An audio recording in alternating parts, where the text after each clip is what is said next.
Au rituel du message à la nation pour vous présenter mes vœux à l'occasion du Nouvel An. Ce soir, je vous ferai en même temps mes adieux, puisque c'est le dernier message solennel de fin d'année que je vous adresse. En communion avec vous, mes pensées vont d'abord vers nos regrettés disparus. Je prie pour qu'ils reposent en paix et souhaite prompt rétablissement à nos malades.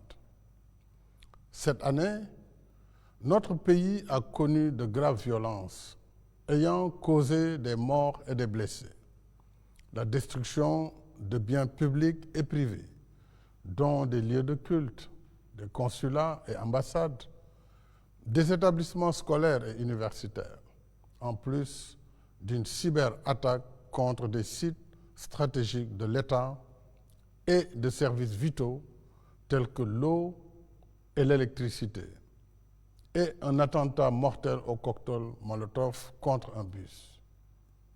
Mais l'État a tenu bon. La justice suit son cours et nous gardons le cap dans l'œuvre de construction nationale et de développement économique et social.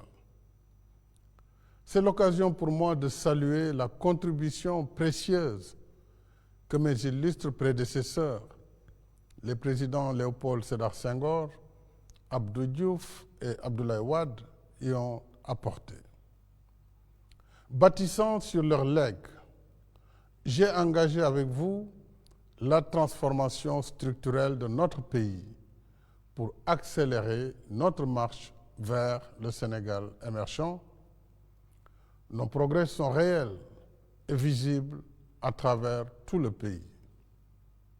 Les faits et chiffres parlent d'eux-mêmes. Le gouvernement publiera prochainement le bilan de nos réalisations. À titre illustratif, notre taux de croissance, qui était régulièrement au-dessus de 6% avant la pandémie de Covid-19, est projeté à 9,20% avec l'exploitation prochaine des ressources gazières et pétrolières.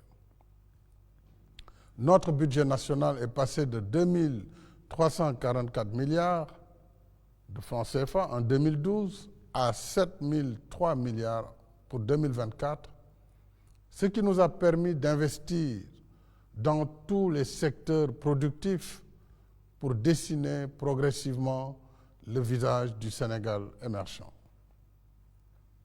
Nous sommes sur le chemin de l'émergence, avec la densification de nos infrastructures routières et autoroutières et la modernisation de notre système de transport urbain et interurbain.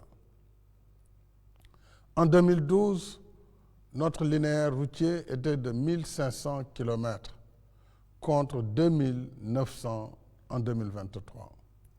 De 32 km d'autoroute, nous en sommes à 189 et bientôt 500 km à la fin des chantiers Mbour-Fatick-Kaolack et Dakar-Tivaouane-Saint-Louis.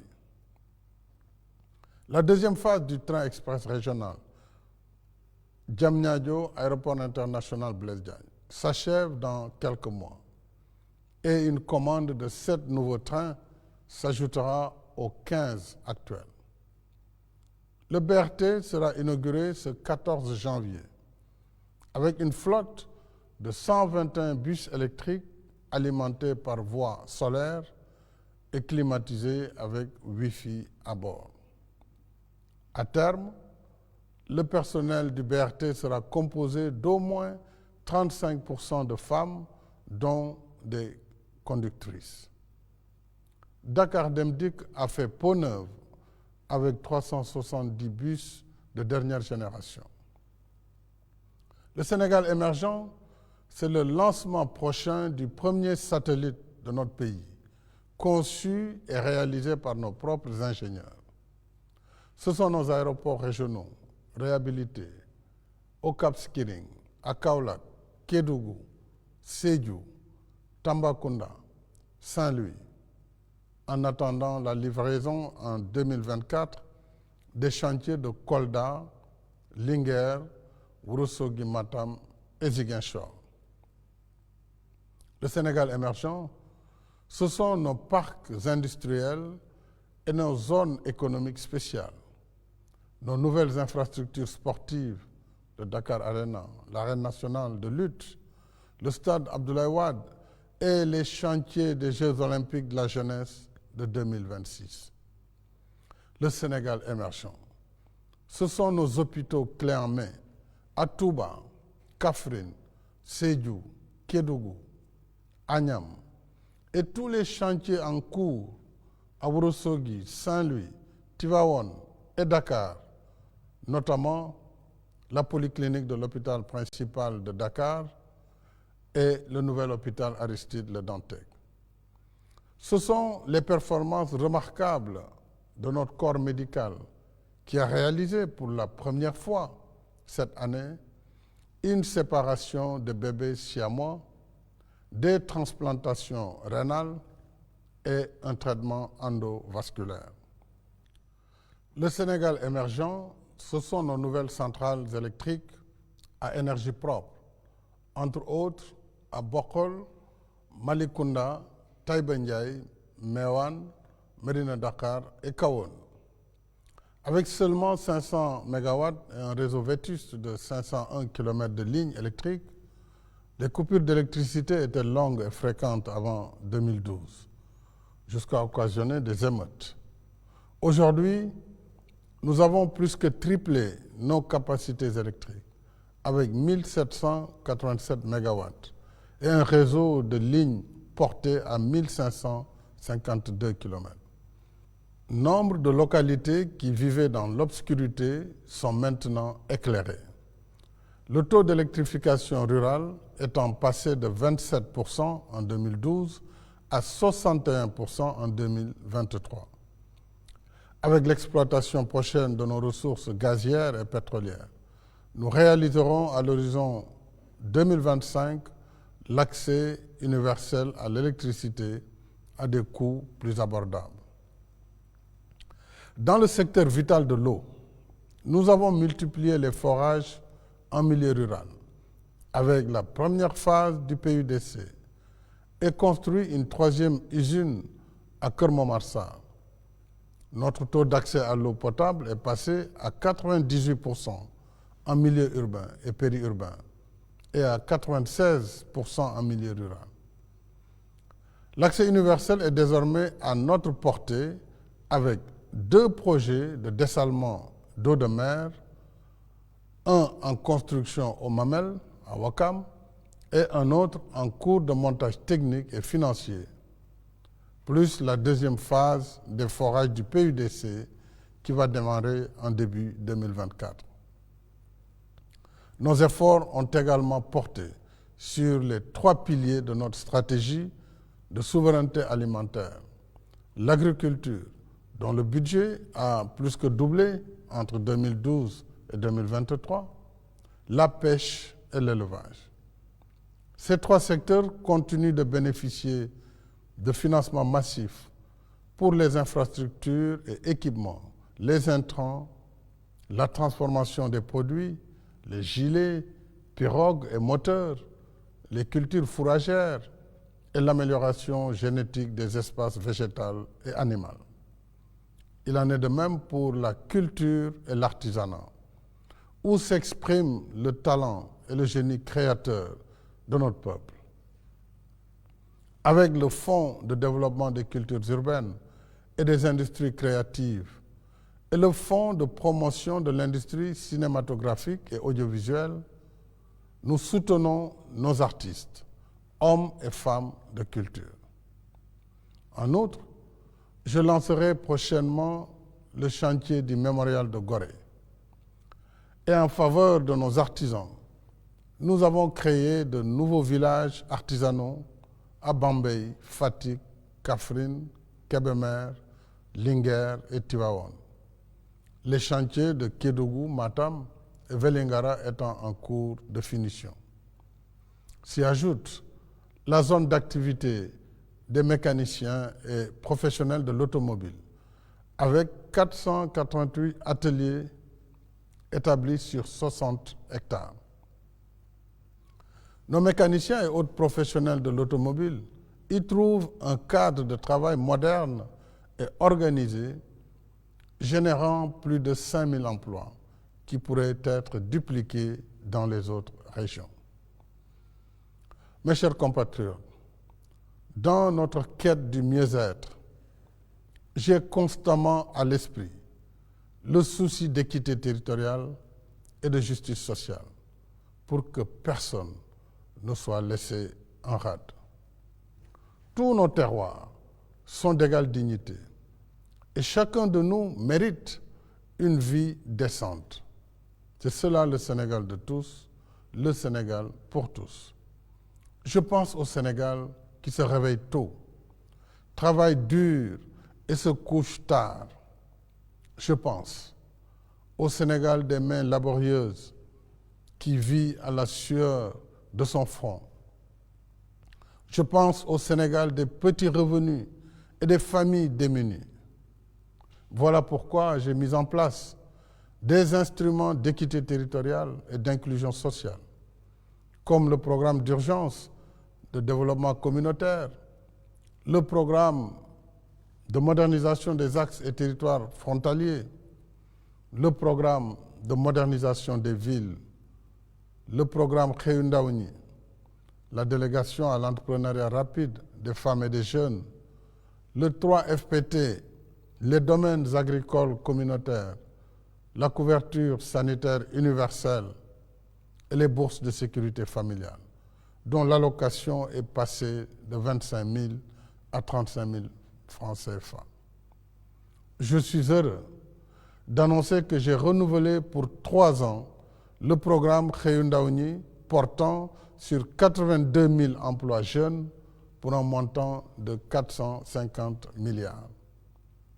Grâce à tous ces instruments actifs sur l'étendue du territoire national, nous avons amélioré le cadre de vie de nos villes, construit et réhabilité des lieux de culte, créé des emplois et autres activités génératrices de revenus.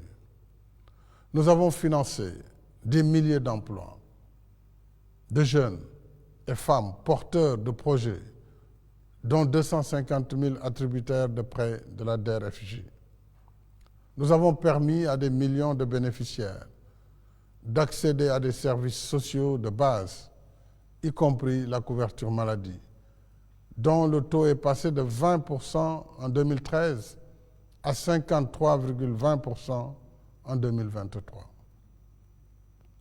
De Thiéyène à Bagaya, de Fissel à Saré-Liou, de Diallokounda à Walidiala, entre autres centaines de localités, nous avons désenclavé des pans entiers du territoire national, apporté de l'eau et de l'électricité, équipé des structures de santé et octroyé des matériels pour l'allègement des travaux des femmes. En même temps, l'État continue de soutenir les ménages et les travailleurs.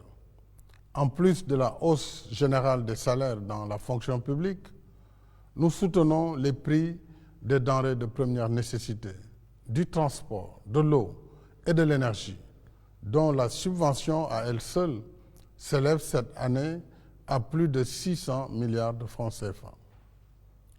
Mes chers compatriotes, alors que la science et la technologie dessinent les nouvelles frontières entre les nations, l'éducation et la formation, qui occupent le premier poste budgétaire de notre pays, restent une priorité élevée des politiques publiques.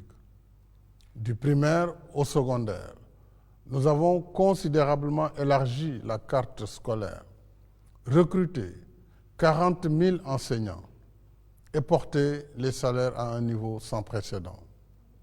De même, conformément aux conclusions de la journée nationale du 16 décembre, l'État poursuit son soutien à la communauté éducative des Dara, dont l'apport multiséculaire à la formation spirituelle de notre peuple est inestimable.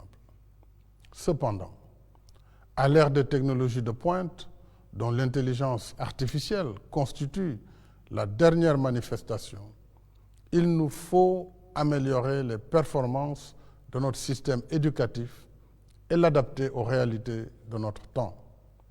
Nous devons former plus de ressources humaines dans les sciences, les techniques et l'apprentissage des métiers. C'est le sens de la création des lycées d'excellence, des classes préparatoires aux grandes écoles, des instituts supérieurs d'enseignement professionnel et des centres de formation technique et professionnelle. Et c'est aussi l'une des vocations du 3FPT, qui a financé entre 2016 et 2023 la formation de 400 000 jeunes et femmes dans diverses filières, les métiers du bâtiment, l'électromécanique, le transport, la fibre optique et l'agroalimentaire, entre autres. Nos efforts pour l'enseignement supérieur restent également constants. De l'indépendance à 2012, soit 52 ans, notre pays comptait 2 universités, Cheikh Anta Diop à Dakar et Gaston Berger à Saint-Louis, et 3 centres universitaires régionaux à Bambey, Thiès et Ziguinchor. Sur une décennie, nous avons érigé les centres universitaires régionaux en universités, logés dans leurs propres locaux et construit 3 nouvelles universités. Amadou Mahtar Mbow à Diamniadio, El Hadj Ibrahima Niass du Sine Saloum, l'université numérique Cheikh Hamidou Kane, sans compter le campus franco-sénégalais. Je rappelle également que la construction des universités Souleymane Niang de Matam et du Sénégal oriental démarre en janvier 2024. En même temps, nous avons beaucoup investi dans les équipements pédagogiques, le recrutement d'enseignants, la valorisation du traitement et autres avantages des personnels, toutes catégories confondues, et la construction d'infrastructures d'hébergement et de restauration des étudiants. Et chaque année, l'État octroie plus de 82 milliards en bourses et aides aux étudiants.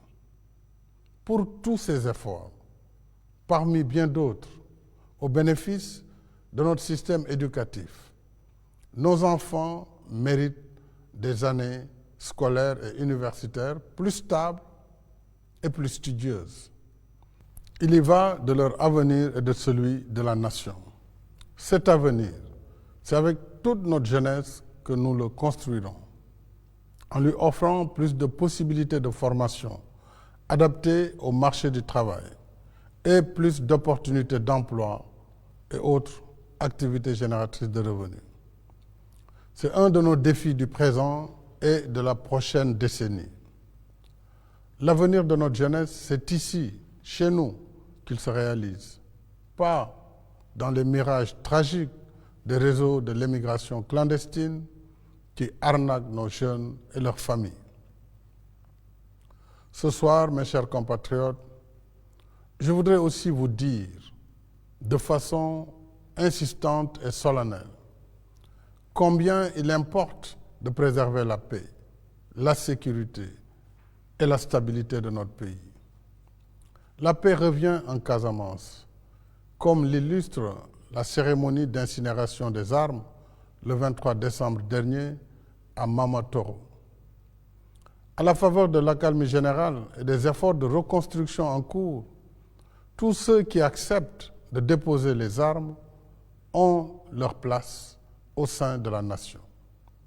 C'est l'occasion pour moi de saluer et remercier nos forces de défense et de sécurité, toutes composantes confondues, pour leur engagement professionnel et patriotique.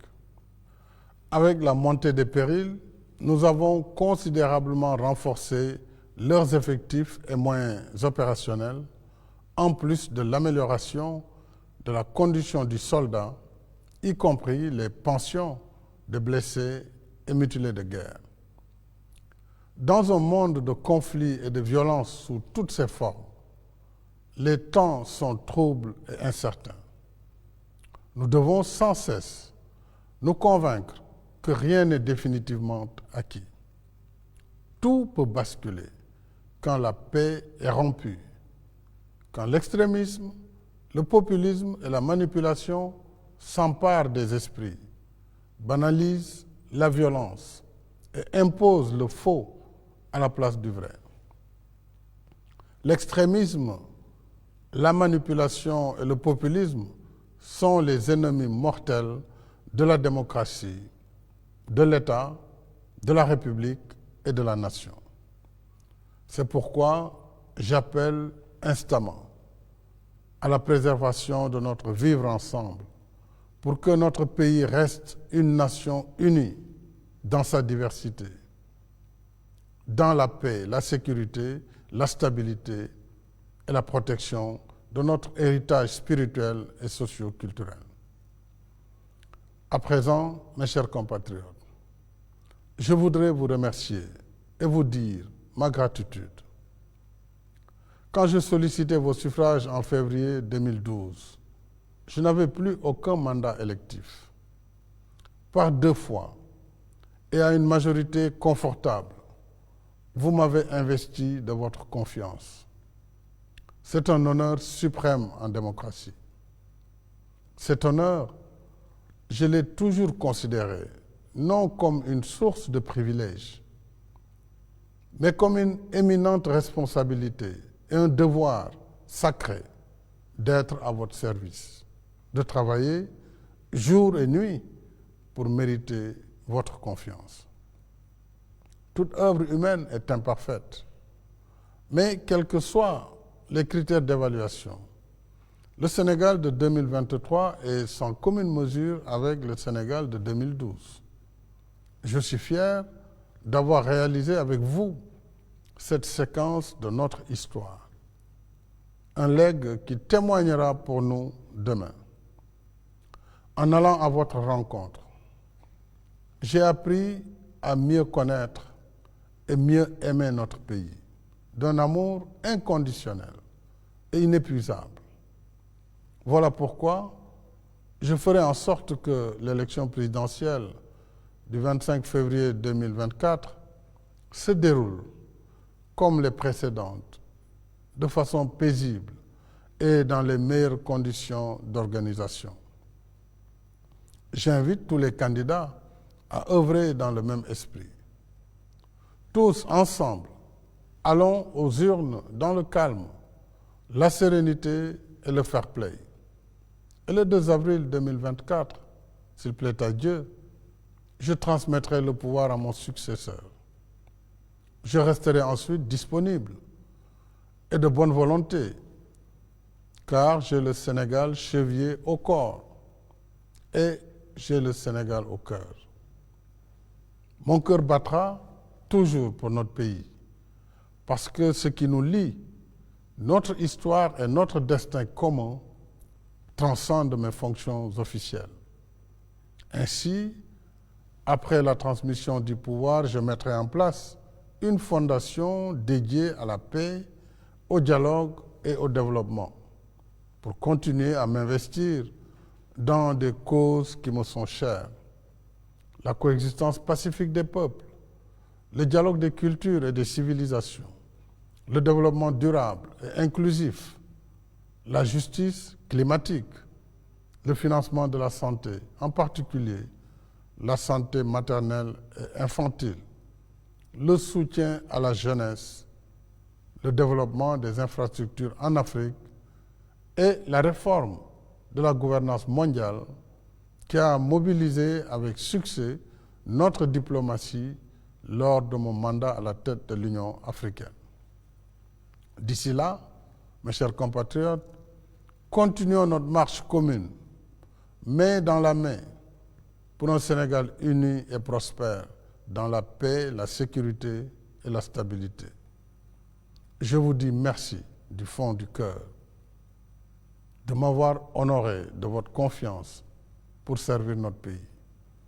Je vous renouvelle mes sentiments de profonde affection. À toutes et à tous, j'adresse mes vœux ardents de paix, de bonne santé, de bien-être et de réussite. Que Dieu veille sur notre cher Sénégal.